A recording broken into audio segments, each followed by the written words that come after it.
दोस्तों, आज हम बात करेंगे भारत के अपने सैटेलाइट नेविगेशन सिस्टम नाविक के बारे में, जो भारत की टेक्नोलॉजी इंडिपेंडेंस का एक बड़ा उदाहरण है। किसी भी सैटेलाइट नेविगेशन सिस्टम को सही 3D लोकेशन देने के लिए कम से कम 4 सैटेलाइट्स की जरूरत होती है। इन सैटेलाइट्स की मदद से हमें लैटिट्यूड, लॉन्गिट्यूड, एल्टीट्यूड और टाइम जैसी जानकारी मिलती है।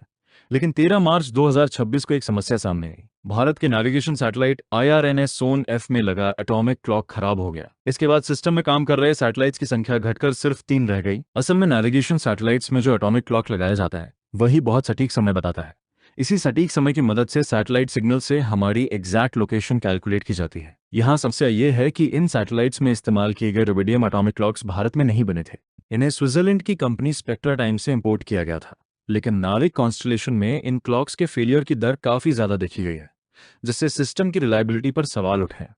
अब सवाल उठता है कि नाविक इतना महत्वपूर्ण क्यों है। सबसे पहले, यही सिस्टम पूरे देश में इंडियन स्टैंडर्ड टाइम IST को सिंक्रोनाइज करने में मदद करता है, यानी भारत में समय को एकदम सटीक रखने में इसका बड़ा योगदान है। दूसरा, यह सिस्टम राष्ट्रीय सुरक्षा के लिए बेहद जरूरी है। युद्ध या कॉन्फ्लिक्ट की स्थिति में अगर विदेशी नेविगेशन सिस्टम्स जैसे GPS या ग्लोमास को बंद कर दिया जाए, तब भी भारत अपनी नेविगेशन कैपेबिलिटी बनाए रख सकता है। इसका इस्तेमाल मिसाइल गाइडेंस, ट्रूप मूवमेंट और स्ट्रैटेजिक ऑपरेशन में भी किया जाता है। और आम नागरिकों के लिए भी नाविक बहुत काम का है। ये vehicle tracking systems, navigation apps और डिजास्टर मैनेजमेंट अलर्ट्स जैसी सेवाओं में मदद करता है।